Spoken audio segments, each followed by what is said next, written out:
Hari ini saya berkebaya menggunakan busana warisan budaya leluhur Nusantara. Memakai kebaya membuat saya melangkah dengan gagah. Berkebaya menumbuhkan rasa percaya diri yang tinggi karena menjadi cantik, anggun, dan luas. Mantap rasanya. Saya berjalan, tiba-tiba muncul di kepala saya, kok sekarang sulit ya menemukan perempuan-perempuan Indonesia yang berkebaya? Mengapa kok ditinggalkan? Malukah? Berarti Indonesia sedang mengalami krisis budaya. Ini harus dicegah. Jangan sampai masa Indonesia tidak berbudaya Indonesia lagi, terganti dengan budaya barat atau lainnya. Untuk itu, saya Melok Besari, Ketua Umum Cinta Budaya Nusantara, disingkat CBN, mengajak saudara-saudaraku seluruh perempuan Indonesia untuk mengikuti acara Gerakan Sejuta Kebaya Mendunia Hadiah untuk NKRI. Karena saat ini NKRI berusia 77 tahun. Untuk mengawalinya, hari ini Kamis tanggal 28 April 2022, saya sudah membuat janji mau menemui seorang budayawan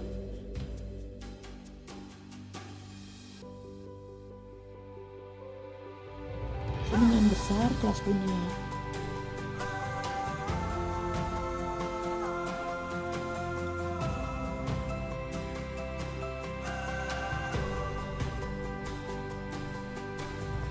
Pematung maestro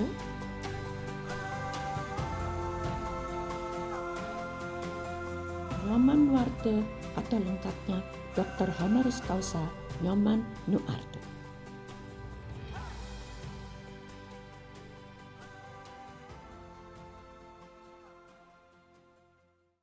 Selamat pagi. Selamat pagi. Mas Nyoman. Selamat pagi. Sebetulnya lebih tua saya, tapi saya panggilnya Mas. Mas tuh bisa Dimas. Ya. Oke, jadi kedatangan kami ke sini ingin memberitahukan, ingin menyampaikan, kebetulan Mas Nyoman sebagai penasihat, advisor di CBN, bahwa kita akan melakukan suatu acara yang untuk CBN itu adalah suatu acara yang besar. Okay. Itu akan dilakukan secara virtual. Dari ibu-ibu seluruh Indonesia, itu kita undang, kita ajak untuk posting fotonya mereka masing-masing ke website kita nanti. Okay. Website itu sekarang masih disiapkan, flyer, proposal, dan lain-lain masih kami siapkan. Jadi itu yang kita minta, bahwa mungkin atau harapan kami dari seorang Nyoman Nuarte yang akan membangun, mempersiapkan ibu kota negara baru, Nusantara, memberikan tanggapan yang sifatnya mensupport kami, mengajak kaum wanita seluruh Indonesia, tua muda, tidak terbatas, berbagai usia, yang orang Sunda, yang orang Bali itu banyak sekali yang berkebaya. Kita harapkan juga dari sana nanti semuanya bisa ikut. Kita mohon ada satu short speech atau apa. Ya, oke. Saya memang akhir-akhir ini memang kan melalui bidang saya ya, ingin memperlihatkan bahwa orang Indonesia ini sebenarnya kaya raya dengan budaya gitu. Tapi kan terakhir-terakhir kita ini yang saya rasakan kan mulai ada pemiskinan ya. Pemiskinan dalam kebudayaan itu. Ya. Nah begini, menurut saya bangsa yang mempunyai dignity, mempunyai harga diri atau wibawa, nah itu harus memulai keorisinilan dirinya sebagai suatu bangsa gitu ya. Nah kebetulan kita orang Indonesia diberi warisan budaya yang luar biasa. Luar biasa. Sunda, Bali, Jawa, Padang, Batak, dan sebagainya. Tidak semua bisa saya sebutkan karena katanya di Indonesia itu ada 1.300 suku. Bangsa yang masing-masing memiliki identitas sendiri. Luar biasa. Kekayaan ini seharusnya kita amini. Ya, kita hargai yang luar biasa ini. Nah, kalau ini kita bisa kembangkan, ya melalui generasi yang sekarang ini, ya kita ini semua, tentu bangsa ini akan jelas kelihatan cirinya, identitinya. Nah, kalau identiti kita telah miliki, sovereignty, apa kedaulatan bangsa itu lebih jelas lagi, gitu, ya, sebagai suatu bangsa. Nah, dari situlah kita yakin tidak ada orang yang berani meremehkan kita di dunia ini. Kalau sekarang ini, terakhir-terakhir ini kan banyak orang mencibir bangsa ini sebagai bangsa yang tidak orisinil, tidak tampak originalitasnya. Ya. Bali dianggap sebagai suatu pulau kecil yang keanekaragaman budayanya luar biasa. Ini bukan penilaian orang Bali ya, tapi penilaian dunia. Ya, terakhir masih menjadi pulau yang paling menarik untuk dikunjungi karena variasi kebudayaannya itu berkembang terus gitu. Saya kira tempat-tempat lain pun semestinya seperti itu. Kita bisa kembangkan warisan budaya kita yang luar biasa tadi itu, ya kita kembangkan untuk membangun identitas bangsa ini. Nah, kalau bangsa ini sudah beridentitas, siapa yang berani gitu loh ya. Karena budaya itu lahir dari sekumpulan manusia atau masyarakat mengambil suatu inisiatif yang spontan, tiba-tiba melahirkan suatu bentuk-bentuk yang unik. Nah, inilah yang akan melahirkan identity itu.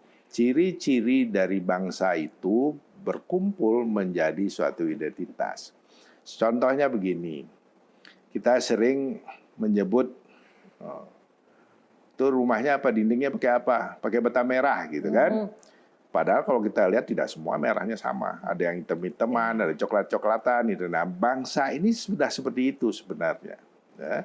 Seperti itu bangsa kita itu. Ada yang lebih hitam, ada yang merah-merah, ada kuningnya lebih nonyol gitu kan. Bata itu begitu kan. Karena tergantung yang ngebakarnya. Nah, itu tidak usah harus kita ributkan.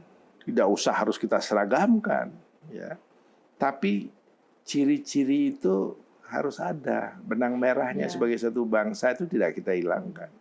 Akan timbul sendiri nanti yang kita sebut nanti identitas bangsa.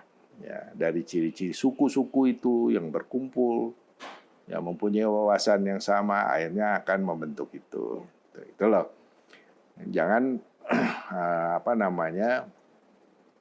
kalau agama gini harus begini, nggak begitu. Ya. Jadi kelompok manusia yang agamanya entah kita tidak tahu, bersama-sama sepakat menghadapi situasi situasi alamnya. Ya, alam itu kan ada cuaca, ada apa, bajunya mungkin harus agak tipis-tipis karena panas, anak kelembaban gitu, terus bentuknya seperti apa. Nah, itu mereka mendesain dalam rangka mengapresiasi alam dan juga itu menghadapi. Ya.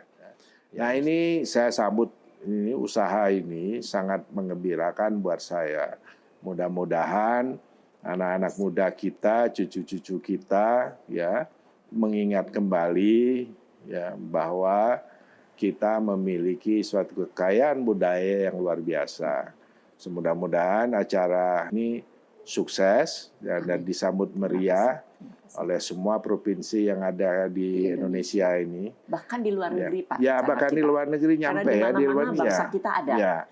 Saya dengar malah di luar negeri dia lebih bangga tuh. Bule-bule juga bangga loh pakai pakaian kebaya itu. Saya dengar dari sekolah internasional di Bali, mereka tuh kan ada hari apa pakai pakaian tradisional.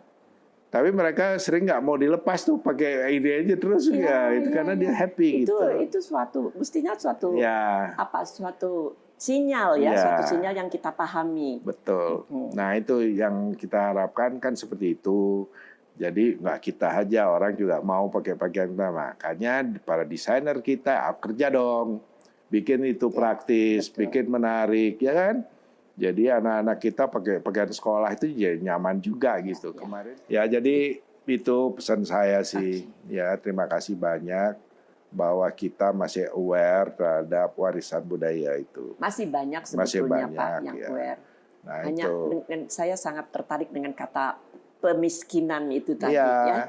Jadi betul. mungkin semoga orang sadar bahwa kita tuh sedang dimiskinkan Oh, sudah. tentang Nah, budaya. itu. Gitu. Nah, memang begini. Ini saya tidak menyinggung agama yang lain, agama apapun. Tapi saya seluruh dunia itu, maaf ini, agama-agama itu kelihatannya bersaing dengan segala macam. Kita di Bali juga ada dipengaruhi segala macam. Pemiskinan itu kan buntut-buntutnya bisnis, gitulah. Buntutnya bisnis. Ya. Kalau kita telah meninggalkan, kita kan harus pakai punya dia. Ya. Nah, kita beli dari mereka dong, gitu loh. Nah, ini itu semua dibuat, kita lihat dari dulu ya. Dari zaman purba itu, barang-barang yang kita pakai itu kan sebenarnya untuk ya ekonomi semua. Ya, betul. Ya. Dibuat bikin praktis, kita beli karena kita ngelimat masih ngelimat, maka itulah saya bilang desainer kita jangan membuat yang ngejelimet, yang simpel Ya. gitu loh. Sehingga kita bisa bersaing di dunia yang umum tadi. Nah, makanya kita berbicara budaya itu harus santai dan rileks ya. Tidak ada mau merendahkan, tapi justru saya memuji bahwa warisan yang nggak ada jeleknya tuh yang saya lihat tuh hampir di yang dari 1.300 suku itu ya. Menarik sekali itu. Nah, kita tinggal menghidupkan lagi, menyadarkan lagi kita ini dalam proses pemiskinan budaya. Diproses menjadi miskin. Nah, kalau sudah kita miskin akan tergantung sama orang, gitu aja. Ya. Nah, ini kita lihat sekarang. Ya. Harus kerja berat nih Pak. Ya, kita harus berat. semua bekerja. Di semua lini. Ya, terutama anak-anak muda kita sekarang ya, muda ini harus menyadari itu bahwa Anda ini kaya gitu loh. Kok senang? Kaya dan dikagumi ya, orang. kok senang jadi miskin? Aneh juga tuh. Iya, itu kan seneng kita jadi miskin kok seneng. Lihat aja pakaian-pakaiannya mereka itu. Aduh, miskin banget gitu. Sedih gue lihat tuh. Ya. Nah, ini jangan seperti itu. Nah, saya kira cukup ya segitu. Nanti nonton dulu lihat segitu. Ya. Terima kasih banyak ya untuk speech-nya tadi. Insya Allah semoga ke depan tidak terlalu lama orang-orang mulai menyadari. Ya, terutama memang. jangan mau dimiskinkan Betul. dalam hal budaya. Betul. Terima kasih. Ya.